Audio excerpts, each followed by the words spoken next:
Imagine waking up tomorrow to just a relentless barrage of news alerts. Oh, the absolute worst way to start a day. Right. Like petrol prices have doubled overnight. Global stock markets are just in free fall. Yeah. Factories across Asia are completely halting production because, critical components just haven't arrived. And your local supermarket is warning of imminent food shortages. It sounds like an apocalyptic movie. It really does. It looks like a coordinated global collapse. Yeah. And if you are living through it, your mind immediately goes to the extremes, right? You assume someone launched a massive cyber attack, or we are looking at the outbreak of a global war. Sure, because the effects are so massive. Exactly. But today, we are taking a deep dive into this really fascinating excerpt from the geopolitical text Guardians of the Gateway.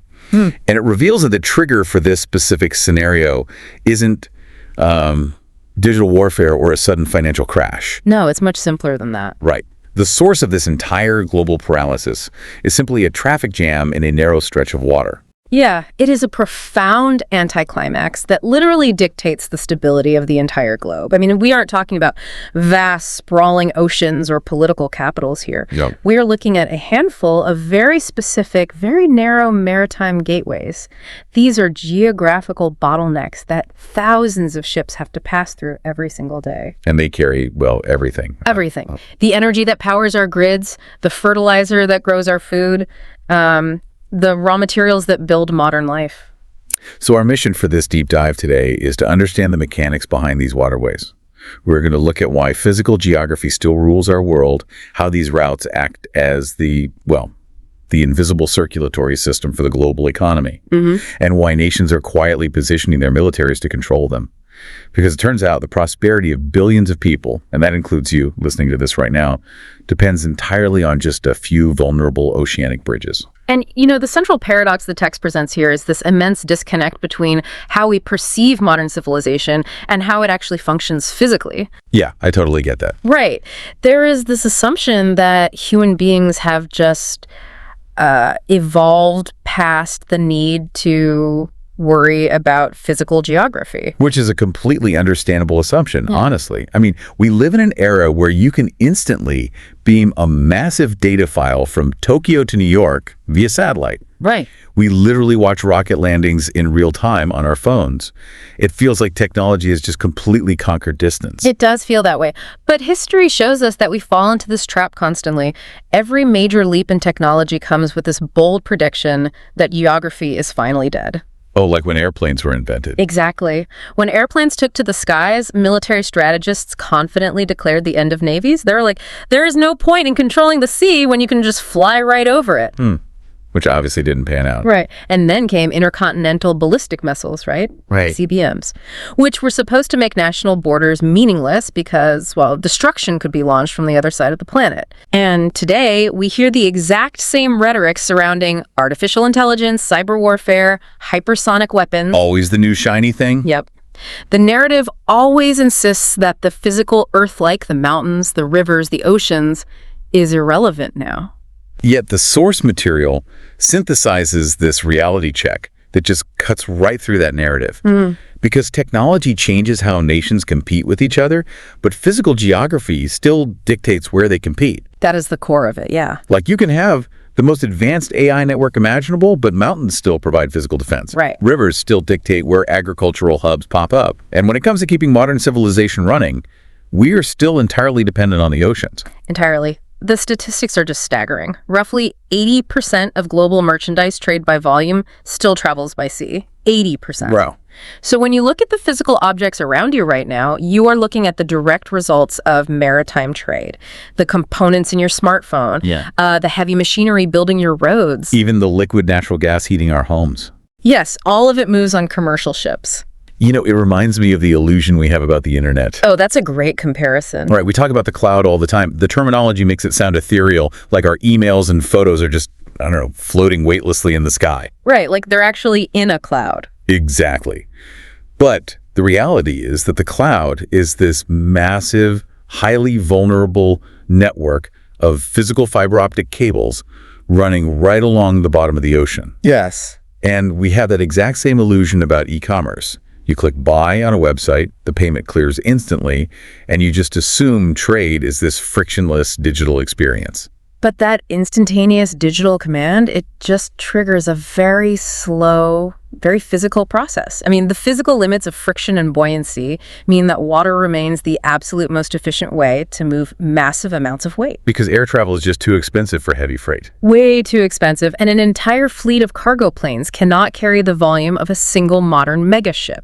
Not even close. So that digital transaction relies on massive metal boxes navigating ancient waterways. Exactly, which leads to how these ships actually travel. Yeah, let's talk about that. Because when I look at a globe, the oceans are just these vast expanses of blue, right? It seems like a ship leaving, say, Shanghai for Rotterdam could just chart its own open water path anywhere it wants. Right, that is the myth of the open ocean. It's a myth. Completely. The oceans are vast, sure, but global shipping does not roam freely across them. Instead, it operates on a highly rigid, highly predictable highway system. Okay, why though? Because companies are trying to minimize fuel costs and travel time. So thousands of vessels from every continent converge on the exact same routes. They are essentially forced through a few specific narrow passages. The choke points. Exactly. A maritime choke point is essentially a major ocean highway narrowed into a single bridge. Some are created by the natural geography of land masses coming together, and others are artificial canals built by human engineering. But mathematically, they provide the shortest possible distance between major bodies of water. Which forces massive concentrations of traffic into these really confined, predictable channels. You got it. Okay, but I want to push back on this a little bit because I look at the map and I see massive continents connected by land.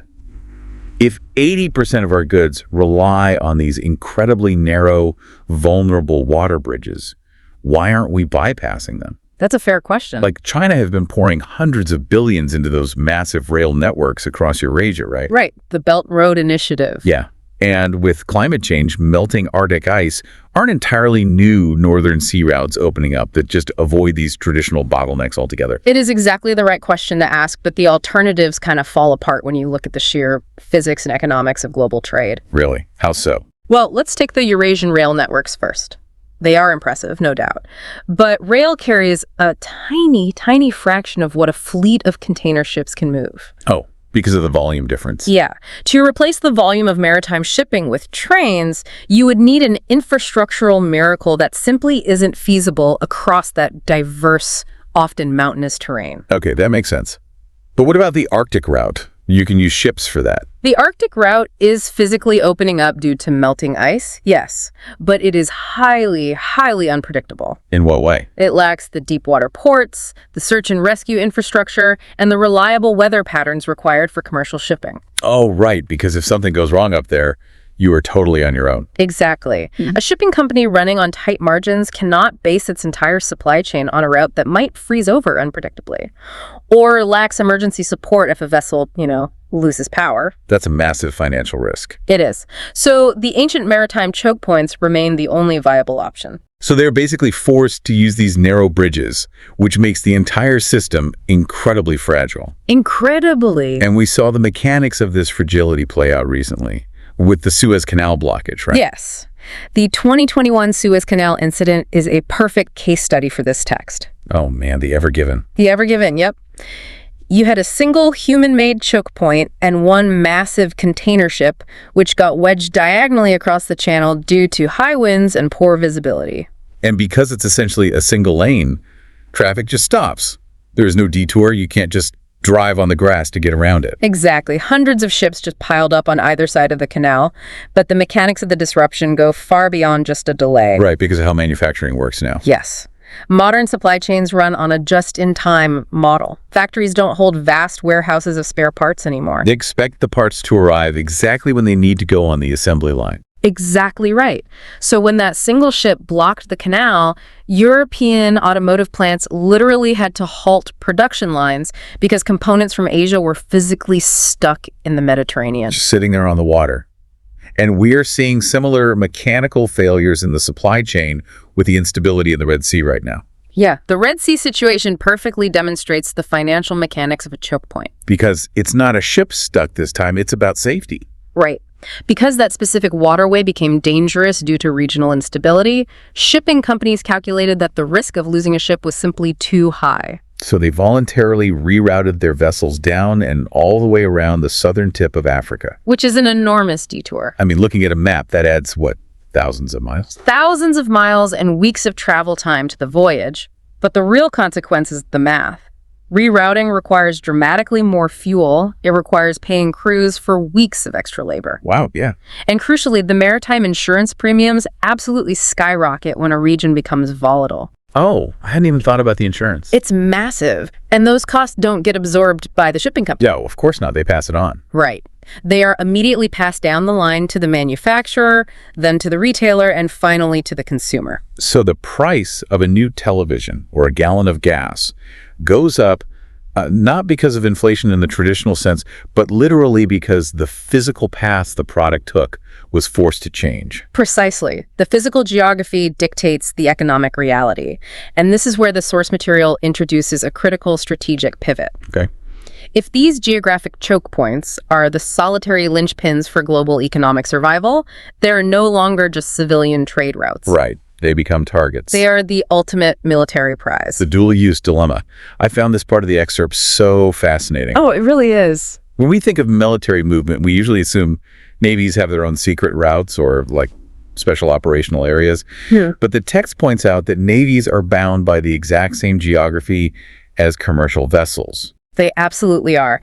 An aircraft carrier strike group, a fleet of nuclear submarines, amphibious assault ships. They all have to use the same bridges. Yes, they all have to funnel through the exact same narrow passages as a commercial vessel carrying a load of sneakers. Geography does not grant special access to the military. Which is crazy to think about. If I am a military strategist looking at this reality, controlling one of these choke points gives me unimaginable leverage over competing nations. Unimaginable leverage. But how does a modern nation actually assert control over a choke point? I mean, are we talking about lining up a literal wall of battleships to block the passage, like something out of the 19th century? No. The mechanics of modern maritime control are much more sophisticated than that, and they often happen entirely from the shore. From the shore. Yeah. You do not need to float a wall of ships to close a strait anymore. You simply need to threaten it credibly. So how do you make that threat credible? A nation can deploy advanced anti-ship cruise missile batteries along the coastline overlooking the choke point. They can lay sophisticated naval mines in the shallow waters of the strait. And satellites. Right. Exactly. They can use satellite surveillance to track every single vessel entering the approach. And once you establish that threat, that you can sink a ship if you want to, you essentially force the shipping companies to blockade themselves. That is the psychological mechanism of a modern blockade, yes. Because of the insurance again. You nailed it. As soon as a choke point is credibly threatened by missiles or mines, the maritime insurance markets react. The premiums become so astronomically high that commercial fleets just flat out refuse to sail through the area. Wow. So the military doesn't have to fire a single shot at a cargo ship to shut down the route. It basically functions like a hostile toll booth operator. That's a great analogy. They don't have to physically build a wall across the highway. They just selectively turn the traffic light red, or they raise the toll so incredibly high that no one can afford to drive on the road. And by controlling that toll booth, a nation can impose devastating economic costs on an adversary without ever needing to physically invade their territory. That is wild. You can starve a rival nation of the energy they need to power their cities or cut off their export markets simply by dominating a narrow stretch of water thousands of miles away from their actual borders. Which perfectly explains why the text highlights such heavy global investment in maritime capabilities right now. Yes, it is a massive arms race. The text specifically lists the United States, China, India, Japan, France, the United Kingdom, and Australia as major players deeply invested in securing these routes. Every single one of those nations recognizes that in the modern world, maritime security is perfectly synonymous with economic security. You literally cannot have one without the other. You cannot separate a country's financial stability from its ability to navigate the oceans. So they are building overseas logistics bases, they're developing deep-water navies, and launching these huge surveillance networks. Just to ensure that no single hostile power can close these vital bridges. So, if controlling these choke points is the key to grand strategy, then sheer physical location, like where a country actually sits on the map, becomes its greatest geopolitical asset. Oh, without a doubt. It is obviously better to be geographically located right next to the toll booth. Right. Which brings us to what the text identifies as the ultimate geographic advantage, the position of India. The physical geography of South Asia is just remarkable when you analyze it through this lens of maritime strategy. I'm picturing the map in my head right now. Yeah, picture it. India is essentially a massive peninsula thrusting deep into the absolute center of the Indian Ocean. It really does just jut right out there. It divides the region and physically oversees the most heavily trafficked maritime corridors on the planet. So the source outlines 3 strategic pillars regarding India's location. The first looks to the west, toward the Persian Gulf. Right. The Persian Gulf is the global energy tap. Okay. The sheer volume of crude oil and liquefied natural gas that originates in the Middle East and flows outward through the Gulf is staggering. So everyone needs that route open. Every nation that relies on imported energy is deeply invested in the security of the routes leaving the Persian Gulf. And India sits squarely on the eastern approach to those routes. Okay, so that's energy from the west. Yeah. Then the second pillar looks to the east, toward the Strait of Malacca. Yes. What is the specific mechanism that makes Malacca so critical? Well, the Strait of Malacca is the primary oceanic funnel connecting the Indian Ocean to the Pacific Ocean. It's tiny, right? It is physically incredibly narrow. At certain points, it is literally less than 2 miles wide. Oh, wow, 2 miles. That's nothing. It's nothing. Yet it serves as the conveyor belt for the massive manufacturing economies of East Asia. Raw materials flow in through Malacca, and finished consumer goods flow out. So if the Strait of Malacca were somehow closed or compromised? The economic disruption to nations like China, Japan, and South Korea would be instantaneous and catastrophic. So you have energy flowing from the west and manufactured goods flowing from the east, and India is right in the middle. And then the third pillar of India's geography looks straight south at the major sea lines of communication. Right, these are often referred to as SLOCs. SLOC. Let's clarify what a SLOC actually is, because it sounds like an abstract line drawn on a map, but there must be a physical reason ships follow them, right? A sea line of communication is a highly defined maritime corridor because ships do not just take the straightest line between 2 points. Like we talked about, the highway system. Exactly. They have to navigate around shallow reefs, they have to avoid treacherous seasonal weather patterns like monsoons, and they utilize ocean currents to save fuel. Oh, that makes... Furthermore, these routes are shaped by international maritime law, which dictates how far a ship must stay from a sovereign nation's coastline. So it's physics, weather, and law all combining. Exactly. When you combine all those physical and legal constraints, the resulting ocean highways, the SLOCs, sweep directly past the southern tip of the Indian Peninsula. So India is physically positioned overlooking the absolute busiest intersection of global trade. It is. Historically, that geography made the Indian subcontinent a vibrant crossroads of early commerce, but in the context of 21st century geopolitics, the stakes are exponentially higher. Because of everything we've talked about. Right. The Indo-Pacific has emerged as the absolute center of global strategic competition precisely because it contains these specific highways. And India itself is undergoing massive economic expansion right now. So they aren't just watching the ships go by. Their own survival depends on those routes. That is the critical evolution highlighted in the text. For decades, a navy's primary role was basically coastal defense, protecting the immediate border from attacks. Sure. But as India's economy booms, its demand for energy imports skyrockets and its export markets grow. They need to protect the highways. Yes. Securing these distant sea lanes is no longer a theoretical exercise in power projection. It is a fundamental requirement for India's national resilience. Right, because if the routes from the Persian Gulf are threatened, India's energy grid starves. And if the Strait of Malacca is disrupted, their supply chains freeze. Precisely.